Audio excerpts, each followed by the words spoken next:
Hi everyone, today we did get another pullback still inside of this trading range, testing the low trend line here, hit that low trend line mid-session, caught a bounce into the end of the session, continuing higher after hours. So it looks like this channel is pretty well defined, but let's take a look at the charts and see if we can find any direction for tomorrow. Do me a quick favor and like and subscribe and watch the video till the end to help out the channel, and let's get started. In news today, we got Delta Airlines profit earnings and estimates here. We got good numbers from Delta, exceeding estimates. They were up about 5% on the day, did really well, and they expect to grow margins in 2026. So this is pretty good. I think the airline industry is kind of a bellwether for the overall economy. If travel is up, that is very good, and this seems to be doing, and Delta's doing better than expected. Earnings between $1.60 and $1.90 per share for Q4 compared with $1.65, which is what analysts were thinking. So that is now the low range, and they expect revenue to grow as much as 4%, they said, above the 1.7 estimate. So good numbers here from Delta. I would say Delta is probably best in breed when it comes to airlines here at one point at $1.71 per share versus $1.53 expectation. They also mention here cash sales picking up, and shares were up 4% in afternoon trading. Like I mentioned, they were up a little bit more than that on a closing basis. Revenues $15.2 billion versus $15.06, so everything looks really good here. And like I said, this is a bellwether for me. If airlines and travel are up, that means to me that discretionary spend is going to do okay. And if discretionary spend is doing okay, then the rest of the economy is doing well. The consumer is still spending and not pushing for only those kind of staples, those only need to haves. Moving over to fear and greed, down to a 49 despite the fact that markets were broadly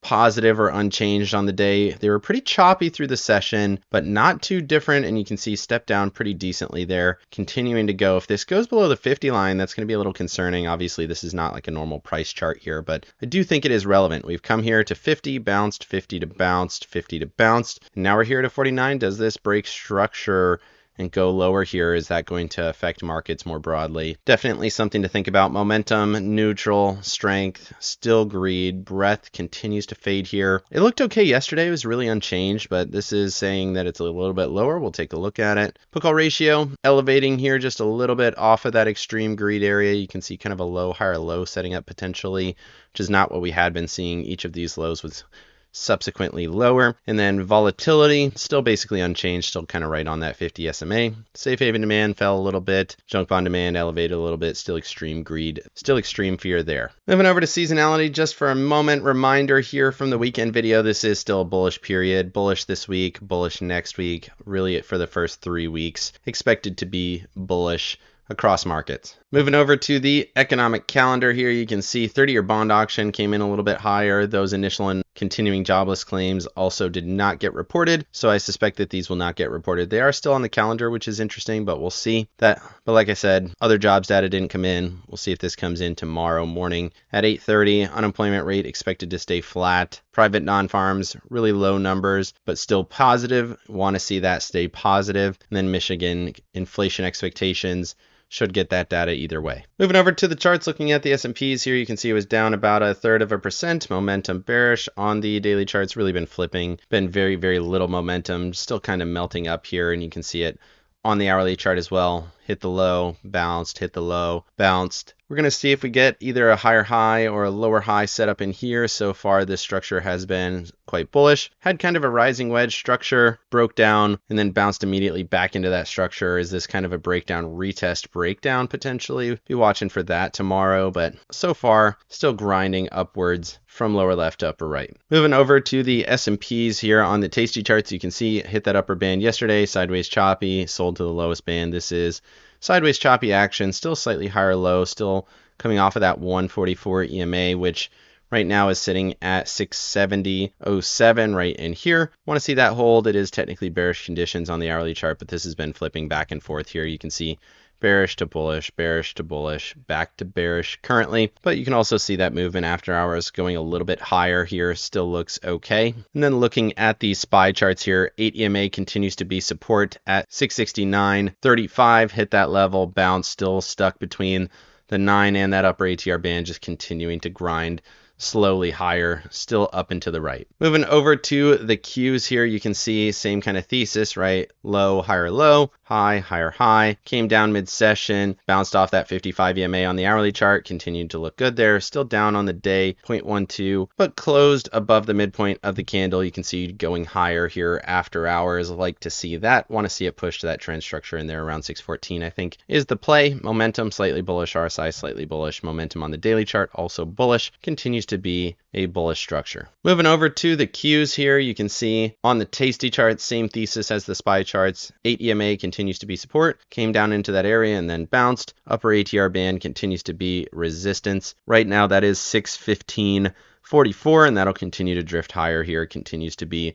bullish structure on the daily chart. Then looking at that hourly, same really as the SPY charts, but a little bit stronger. Didn't come down to that 144, came down to just the 89 on the hourly, hit that 89 and then bounced back into the middle of the range, drifting towards that upper ATR band. Here on the hourly chart, that's in that kind of 613.90 area, which is pretty much in line with that trend line that we just talked about on the trading view charts. Moving over to the Russell and the Dow, the Russell came down and tagged that level one more time there, tagged the 9 as well at that 244.46 level, hit that zone. Momentum still a little bearish, but holding this support area, as long as that continues to hold, that should be good to go to a potential higher high or at least sideways choppy. Once that 244 level breaks on a closing basis, that is going to be a bigger problem. And then looking at the Dow, this is interesting here. The Dow looked quite bad, down 0.5%. Dipped below that 9 EMA, momentum bearish, RSI bearish, down to the 21 EMA. Is this going to have a little bit of follow through? Trend structure in here around 458. But just interesting to see how much of a different structure this is for the Dow relative to everything else. Everything either held in here, mostly just a little bit down, but the Dow was a little bit over 0.5%. Moving over to the Mag 7. Mag 7 continues to do pretty much nothing at all. Sideways choppy now for basically 3 weeks in here. Momentum still stepping to bullish, kind of. RSI still stuck below this SMA. Is it going to reject here and give us a bigger drop? That is what we're waiting to see. We did see a slight volume spike on the positive day. That is a little bit encouraging. Volume step up on volume. Want to see it go a little bit more bullish out of this trading range, but so far still at the top of that trading range. Moving over to Apple and Microsoft. Apple down 1.56%. Look at that structure break. Broke below the 9 EMA, broke below the trend line, did not end up touching that 260 level, at least for now. 21 EMA is your next dynamic support there at 249.59. That is the next zone in here. This might actually come down and fill the gap. That would be interesting. Kind of down here around 245. Hit VWAP, momentum bearish, RSI bearish. I would stay away from Apple. At least for now, this almost looks like a good bearish setup potentially to look for tomorrow. Maybe get some follow through on that. That would be interesting. And then looking at Microsoft, came down, hit the 9 EMA, said this was kind of a peak area in the trend line, hit the trend, sold. So far, we haven't come down to a zone of support. 21 EMA is 514.72. And then you got the trend line in here, 514.59, 60, somewhere in there. I would suspect we'll at least touch this. If that breaks, then you're looking for 506. If that breaks, you're probably looking for this zone down here, around the kind of 494 area. Moving over to Tesla and NVDA. Tesla did not do much of anything. It was down slightly less than 1%. 21 EMA continues to be support. We said this was probably done, and it continues to look probably done. We had a slight bounce in there, but it engulfed to the bear side. Momentum bearish, RSI bearish. Still could hold. Structurally, it's not broken yet. 414.50, still support area. VWAP in there. 421.59 potentially as a zone of support as well. And then look at NVIDIA. This did exactly what we thought it was going to do. This was pretty clean, honestly. Breakout, retest support area, rallied out, confirmed candle up here Wednesday, big continuation here today. Gapped up and rallied, didn't give you a ton of opportunity there, but a little bit frustrating. I was in this trade, took some profits in here, really should have held it for the bigger follow through, but it's okay. It's okay to make a little bit of money. Definitely could have made more, but oh well. Otherwise, structurally, still very much bullish, but you did throw a wick of rejection. Definitely maybe some sellers in here around this kind of 194, 195 area. Moving over to Amazon and Meta. We talked about these yesterday being pretty bullish setups, and sure enough, they were bullish setups. 1.12 and 2.18% to the bullish side today. They did get some nice follow through on these bullish candles the previous day. Meta headed towards that 736.67 area. Momentum bullish, RSI bullish on both of these. These should have a little bit more follow through. 233 is the Amazon target. Hit this kind of low here and stalled out a little bit, but I think it'll go to 233. Then we'll see if we get either a lower high setup or a breakout there. And then Meta very close to that level, like I said, 736, and then the next zone would be in here, kind of 747 in this zone of EMA's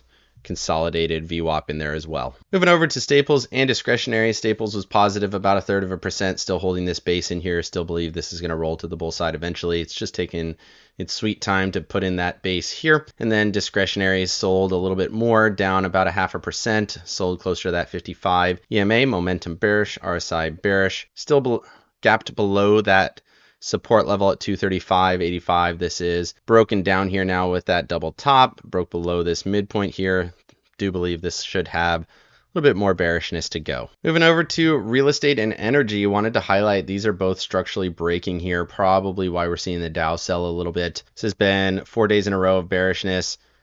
We've been watching real estate for a while, and you can see it's been sideways choppy really for the last several months, really since May, beginning of May time period. We're here now mid-October, and this is kind of the hold area. Don't have to sell it, don't have to buy it. Anything below 40, you're probably in good shape to buy it. Anything in 37, buy it as fast as possible in my opinion, but in here, this is kind of my hold range. Starting to get close to a potential buy in here though. If we get to that 40 area, anything below 40, definitely going to start buying it a little bit faster on real estate. And then when it comes to energy, this is a cyclical, in my opinion. There are better times to buy. You can see it's been on a bit of an uptrend. You got a peak area here, break down, bit of a confirmation sell. This kind of looks like a bearish setup, probably going to head to 83 to 84 range in here. Momentum bearish. If we get into this kind of 78 to 80 area, that is where this starts to become a lot more interesting. Anything around 75, absolutely buy it. We're probably going to be higher at some point in the future if you're willing to be patient. Moving over to breadth,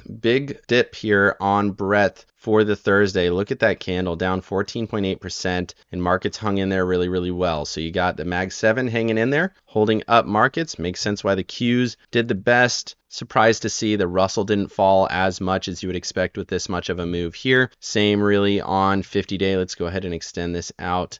In there, broke below the structure, broke below the level. Looks like breadth is set to go a little bit lower. It's been going lower here, low, lower, low. Are we going to get a low in that kind of 40 area? You can see this slowly grinding lower. 20-day on the other hand has really been kind of sideways choppy between 36 and 68. It's not a great region to be in, but momentum bearish, RSI bearish really on both of these. So you would expect markets to go a little bit lower based on breadth. Moving over to the dollar. Dollar continues to look absolutely massive. Been calling it on the dollar. Dollar continues to go here. Wish I had bought more of it, more of those calls, maybe a little bit more aggressive position, maybe buy shares or something to that effect. If this goes above here, I think there's a lot of room to go. I think we could absolutely go back to 102, maybe go as high as kind of 104 in this area. That would be interesting. The dollar has been higher for a while. You can see all through here, 23 through 24 went all the way up to 109. Right now we're at 99. If this runs like it did before, there's plenty of percentage in here for it to go over the next several months. Seems like the long dollar play is a good one, and I think I might add to this here over the next couple days depending on what we see. Moving over to bonds. Bonds are cratering here on the high yield side. You can see high yields falling 1/3%. Pretty big move there for high yields. It's been on a run. You can see big move here. It's been rallying pretty aggressively since the lows back in April. Since then, it rallied up about 8%. That's a big move. So you could argue they're just having a little bit of a correction here. How much does it fall? Definitely a little bit of a risk off play with J&K with this move here. If J&K is bullish, that is bullish for the broader markets generally, but momentum bearish, RSI bearish, big volume there. So just some things to consider. Seems like the current investor, current trader is a little bit risk off. TLT hanging in there really, really well. Again, a little bit of a risk off play,